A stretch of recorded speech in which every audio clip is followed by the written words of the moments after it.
Assalamualaikum warahmatullahi wabarakatuh. Kami dari kelompok 1 akan mempresentasikan materi mengenai tipe pemaduan konsep yang beranggotakan Nurlailita Ruby Fahini, NIM 414190003, ASCII Safa Salsabila, NIM 414190049, Niken Putri Karindani, NIM 414190055, Gresia Maharani Intan Priyanto, NIM 414190056, dan Adila Maulana Rifki, NIM 414190024.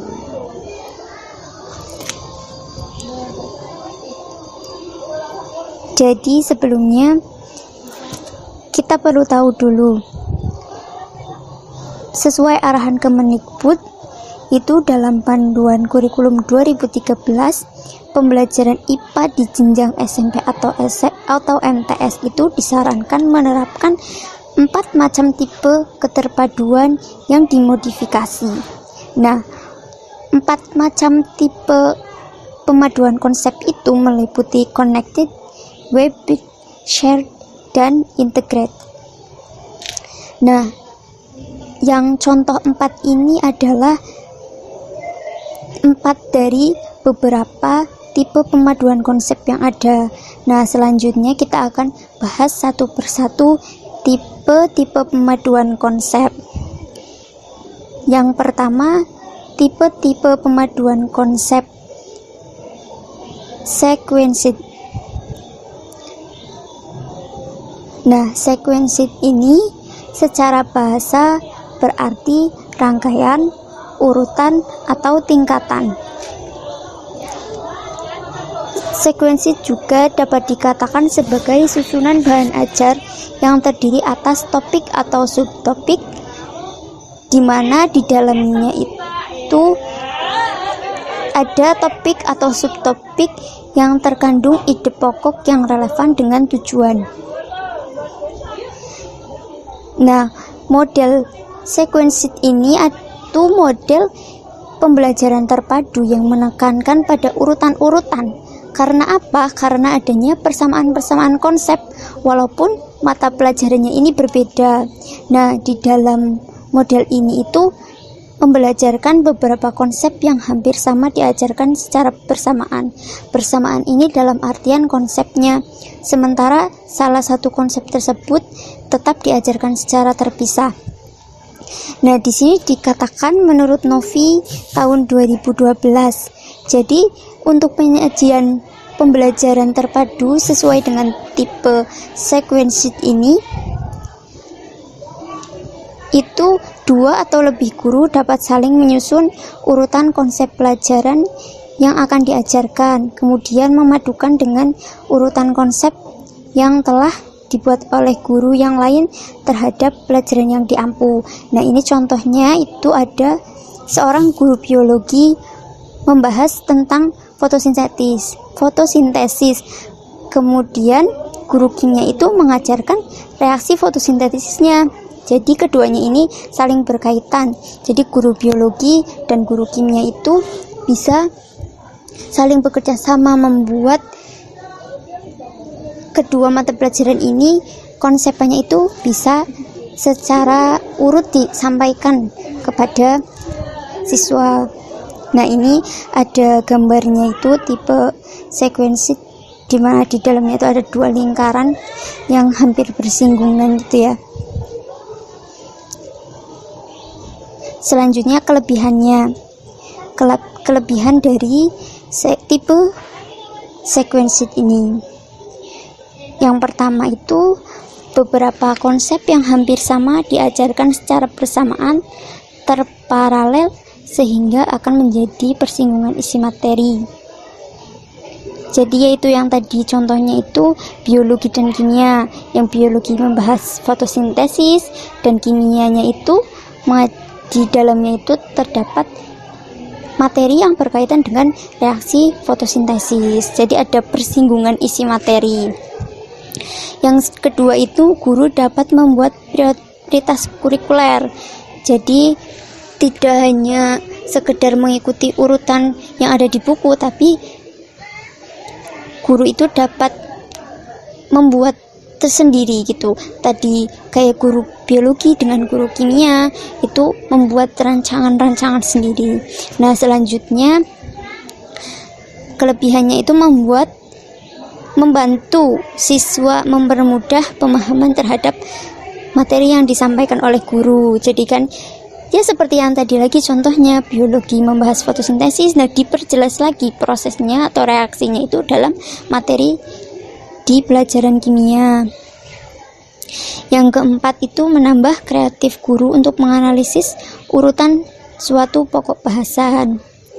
Jadi hampir sama dengan yang kelebihan nomor 2, membuat prioritas kurikuler itu tidak sekedar mengikuti urutan. Jadi guru itu berkreatif seenak mungkin, senyaman mungkin yang bisa disampaikan dengan baik ke siswanya.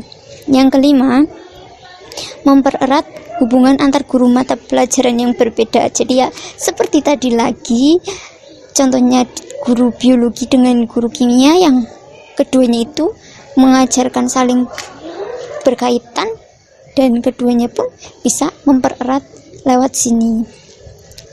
Yang terakhir, aktivitas pada satu pelajaran akan meningkatkan pelajaran yang lainnya. Yang kedua adalah tipe fragmented. Pada tipe fragmented ini, berbagai bentuk disiplin ilmu berupa konsep, topik, dan keterampilan yang berbeda saling dipisah atau terpisah satu sama lain. Tipe fragmented ini ditandai oleh ciri pemaduan yang sangat terbatas pada satu mata pelajaran saja. Makna terpisah ini dimaksudkan untuk memfokuskan pada suatu materi kajian disiplin ilmu pada skala prioritas yang pada keadaan yang lebih urgent atau lebih diprioritaskan. Dalam proses pembelajarannya, butir-butir materi pada tipe fragmented ini dilaksanakan secara terpisah-pisah pada jam pelajaran yang berbeda-beda. Dalam tipe fragmented, setiap konsep atau mata pelajaran disampaikan secara terpisah-pisah dengan waktunya yang sendiri-sendiri. Tipe ini memberikan wawasan yang jelas untuk setiap disiplin ilmu. Tipe ini sangat bermanfaat bagi guru IPA, dapat membuat persiapan yang lebih terfokus. Guru juga dapat dengan mudah menentukan prioritas dari bidang-bidang studinya yang akan dibahas kepada peserta didik pada jam pelajaran tersebut. Kemudian dengan menggunakan model fragmented ini, dimungkinkan materi-materi yang akan disampaikan dapat dengan mudah langsung dicerna oleh peserta didik secara terfokuskan karena materi tersebut dipisahkan dengan tiada kaitan dengan materi yang lainnya. Contohnya adalah pada misalnya pelajaran biologi, adanya keterkaitan antara bab sistem respirasi manusia dan sistem transportasi atau peredaran darah manusia. Namun di sini penyampaian materi dilakukan secara terpisah, sistem respirasi maupun sistem transportasi. Hal ini ditujukan agar pada pembelajaran ini peserta didik dapat lebih fokus dalam menyerap materi-materi yang disampaikan oleh pengajar pada sistem transportasi dan sistem respirasi secara tersendiri, yang dimaksudkan agar memberikan wawasan yang jelas untuk setiap disiplin ilmu, dan butir-butir materi yang disampaikan secara terpisah tersebut dapat membantu siswa dalam memahami materi secara langsung. Berikut gambar konsep dari tipe fragmented itu, yang mana ada 4 kotak yang masing-masing dalam satu kotak itu ada satu buah lingkaran yang bermakna bahwa lingkaran itu diibaratkan sebuah mata pelajaran dan kotak itu ada ibarat sebuah materi pembelajaran dan kotak itu adalah jam pelajaran.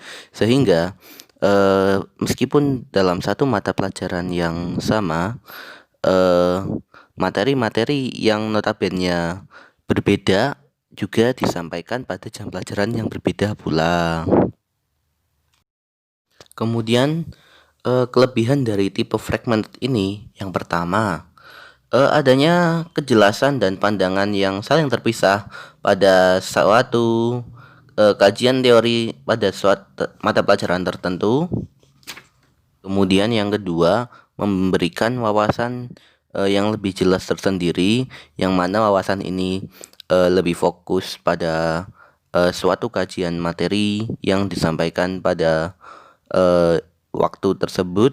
Kemudian yang ketiga, membantu siswa mempermudah fokus dalam memahami materi.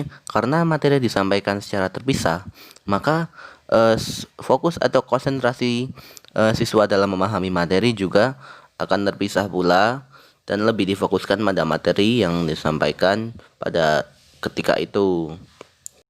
Kemudian yang keempat adalah memberikan kepercayaan lebih dari siswa kepada guru atau pengajarnya, yang mana dengan pembelajaran secara terpisah ini, siswa dapat lebih percaya kepada guru bahwa dia adalah orang yang ahli pada bidang kajian mata pelajaran yang diajarkannya tersebut.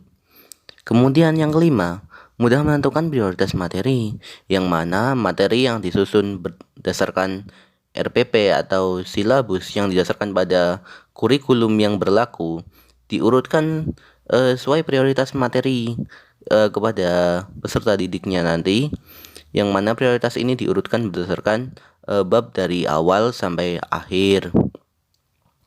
Kemudian kekurangan dari sistem ini atau kelemahannya yaitu yang pertama adalah keterhubungan jadi tidak jelas, lebih sedikit mentransfer pelajaran. Karena tipe fragmented ini ditandai oleh ciri pemaduan yang hanya terbatas pada suatu kajian mata pelajaran saja, sehingga keterhubungan dengan mata pelajaran lain juga tidak jelas, dan sehingga transfer mata pelajaran yang dilakukan juga lebih sedikit. Kemudian yang kedua, ketika dipadukan dengan mata pelajaran lain atau kajian teori lain, dapat terjadi saling bersinggungan, karena dalam praktek penyampaian materi ini dilakukan secara terpisah dan guru tidak memberikan suatu jembatan atau keterkaitan antara suatu kajian teori pada satu mata pelajaran kepada kajian teori di mata pelajaran yang lainnya. Dan kemudian kekurangan yang terakhir adalah siswa akan mudah terjebak dalam kebingungan terhadap keterkaitan materi.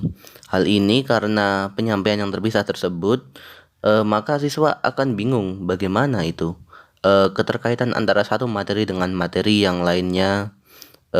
Pada mata pelajaran ini membiarkan siswa tanpa kendali dalam membuat hubungan baik inter dan antar disiplin ilmu dalam mencari beberapa penelitian akhir dalam transfer belajar yang lebih jelas, sehingga siswa akan mudah terjebak dalam kebingungan dan timbunan tugas yang sangat banyak dalam tipe fragmented ini. Tipe pemaduan konsep yang berikutnya adalah connected. Seperti yang ada di PowerPoint yang sedang kalian baca, tipe pemaduan ini adalah model pembelajaran yang menghubungkan satu konsep dengan konsep yang lainnya, satu topik dengan topik yang lainnya, satu keterampilan dengan keterampilan yang lainnya, dan bahkan tugas yang diberikan pada suatu hari masih berhubungan dengan tugas yang diberikan pada hari lainnya. Nah, adanya konsep connected ini dilandasi oleh anggapan bahwa butir-butir pembelajaran hanya menginduk pada suatu mata pelajaran tertentu. Metode connected ini menuntut pemahaman dan kreativitas guru dan siswa dalam menuangkan ide-ide ke dalam suatu pembelajaran yang efektif. Fokus dalam metode connected ini tetap berada pada siswa sebagai pelaku utama pembelajaran atau yang disebut student oriented. Metode connected ini memiliki beberapa kelebihan, antara lain konsep saling berhubungan, mengarah pada review, rekonseptualisasi, dan asimilasi gagasan. Metode connected ini memiliki beberapa kelemahan, antara lain disiplin ilmu yang tidak berkaitan dan konten terfokus pada satu disiplin saja. Metode berikutnya adalah metode Webet atau yang sering disebut jaring laba-laba. Metode pembelajaran ini menggunakan pendekatan tematik sebagai dasar pembelajarannya. Metode Webet ini memadukan berbagai mata pelajaran dan diikat oleh satu tema saja. Dalam metode pembelajaran ini, guru memilih tema yang sama atau yang hampir sama dari beberapa standar kompetensi, baik dari satu mata pelajaran maupun mata pelajaran yang lainnya, misal PKN dengan IPS, IPA, Matematika, Seni, dan Bahasa Indonesia. Adapun kelebihan dari metode Webet ini adalah memotivasi siswa untuk melihat keterhubungan antara gagasan. Kemudian kelemahannya yaitu guru harus selektif dalam memilih tema agar menjadi berarti dan relevan dengan topik-topik yang lainnya. Kemudian, dalam pembelajaran, guru lebih memusatkan perhatian pada kegiatan daripada pengembangan konsepnya. Nah, ini adalah contoh dari pembuatan tema penyatuan dari beberapa mata pelajaran. Tipe pemaduan konsep yang kelima adalah integrated. Integrated ini adalah model pembelajaran yang memadukan sejumlah topik dari beberapa mata pelajaran yang berbeda, tetapi esensi topik itu masih sama. Jadi misal gini, ada sejumlah KD yang mengandung konsep yang saling beririsan atau tumpang tindih ini apabila diajarkan secara terpisah menjadi tidak efisien. Nah, itu ada contohnya ya teman-teman. Topik yang sama dalam mata pelajaran IPA, Matematika, Bahasa Indonesia bisa disatukan dalam satu mata pelajaran yaitu pengetahuan alam. Misalnya seperti itu. Model integrated ini diusahakan dengan cara menggabungkan beberapa mata pelajaran dengan menetapkan prioritas dari kurikulum dan menemukan keterampilan, konsep, serta sikap yang saling tumpang tindih di dalam beberapa mata pelajaran. Adapun kelebihan dari model integrated ini adalah pembelajaran menjadi semakin diperkaya dan berkembang, karena satu pelajaran itu dapat mencakup banyak dimensi seperti itu. Kemudian, guru tidak perlu mengulang kembali materi yang tumpang tindih sehingga tercapailah pembelajaran yang efektif dan efisien. Kelemahan dari tipe integrated ini adalah kesulitan dalam penerapannya. Model nested merupakan pemaduan berbagai bentuk penguasaan konsep keterampilan melalui sebuah kegiatan pembelajaran. Pembelajaran berbagai bentuk penguasaan konsep dan keterampilan tersebut keseluruhannya tidak harus dirumuskan dalam tujuan pembelajaran. Keterampilan-keterampilan sosial, berpikir, dan konten atau content skill dicapai dalam satu mata pelajaran atau subject area. Model nested ini memiliki kelebihan antara lain memberi perhatian pada berbagai mata pelajaran yang berbeda dalam waktu yang bersamaan, sehingga dapat menghemat waktu. Selanjutnya, dapat memperkaya dan memperluas pembelajaran. Di samping kelebihan, terdapat kelemahan, yaitu siswa dapat bingung dan kehilangan arah mengenai konsep-konsep utama dari suatu kegiatan pembelajaran. Di situ sudah. Selanjutnya ada model shared. Model shared merupakan bentuk pemaduan pembelajaran akibat adanya overlapping konsep atau ide pada dua mata pelajaran atau lebih. Perencanaan tim atau pengajaran yang melibatkan dua disiplin difokuskan pada konsep, keterampilan, dan sikap-sikap atau attitude. Kelebihan dari model ini adalah terdapat pengalaman-pengalaman instruksional bersama dengan dua orang guru di dalam satu tim, sehingga akan lebih mudah untuk melakukan suatu kolaborasi. Kelemahannya membutuhkan waktu yang lama, kelenturan, komitmen, dan kompromi atau kerjasama yang baik. Di dalam slide ini juga sudah disediakan contoh atau model dari shared itu. Model divided merupakan model pemaduan bentuk keterampilan. Keterampilan-keterampilan sosial, berpikir, berbagai jenis kecerdasan, dan keterampilan belajar direntangkan melalui berbagai disiplin. Model divided digunakan untuk mengintegrasikan kurikulum ketika metakurikulum menjadi fokusnya. Model ini sangat cocok digunakan sebagai salah satu langkah alternatif menuju integrasi mata pelajaran yang lebih intensif. Kelebihannya adalah disiplin-disiplin ilmu yang bersangkutan tetap terpisah satu sama lain dan memiliki kelemahan, yaitu siswa mempelajari cara belajar, memfasilitasi transfer pembelajaran selanjutnya. Nah, di situ ada gambar yang menjelaskan bagaimana model threaded tersebut.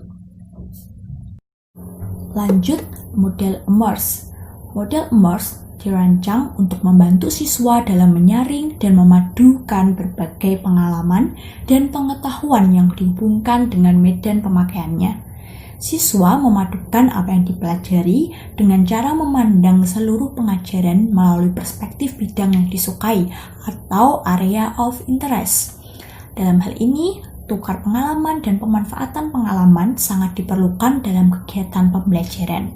Kelebihannya yaitu keterpaduan berlangsung di dalam pelajar itu sendiri dan memiliki kelemahan yaitu dapat mempersempit fokus siswa. Selanjutnya ada gambar yang menjelaskan juga mengenai model immerse tersebut. Kita masuk pada model yang terakhir yaitu model network. Model network merupakan model pemaduan pembelajaran yang mengandaikan kemungkinan pengubahan konsepsi, bentuk pemecahan masalah, maupun tuntutan bentuk keterampilan baru setelah siswa mengadakan studi lapangan dalam situasi, kondisi, maupun konteks yang berbeda-beda. Nah, di sini siswa melakukan proses pemaduan topik yang dipelajari melalui pemilihan jejaring pakar dan sumber daya.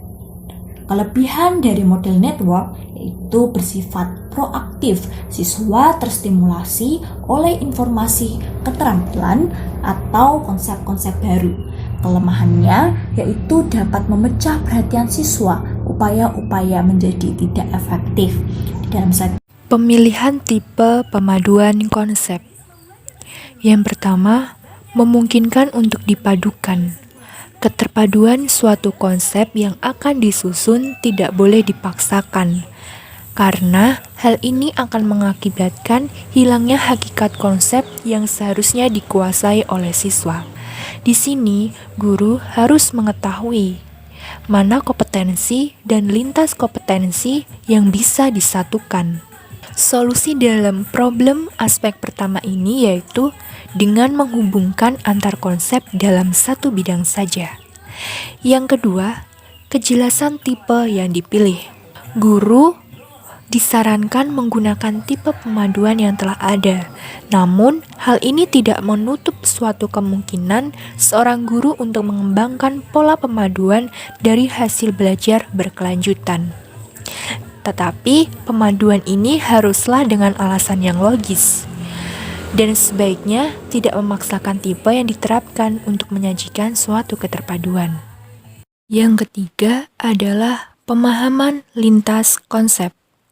Keluasan wawasan mengenai suatu konsep atau bidang menjadi faktor penting dalam memadukan materi pembelajaran. Misalnya, apabila seorang guru memiliki keterbatasan mengenai konsep tertentu, maka untuk menyatukan atau memadukan dengan konsep yang lainnya pun juga akan sulit.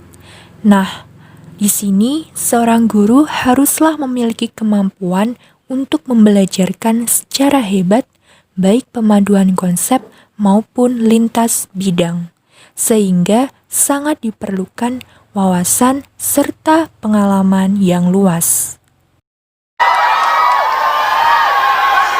Udah cuma segitu doang tepuk tangannya.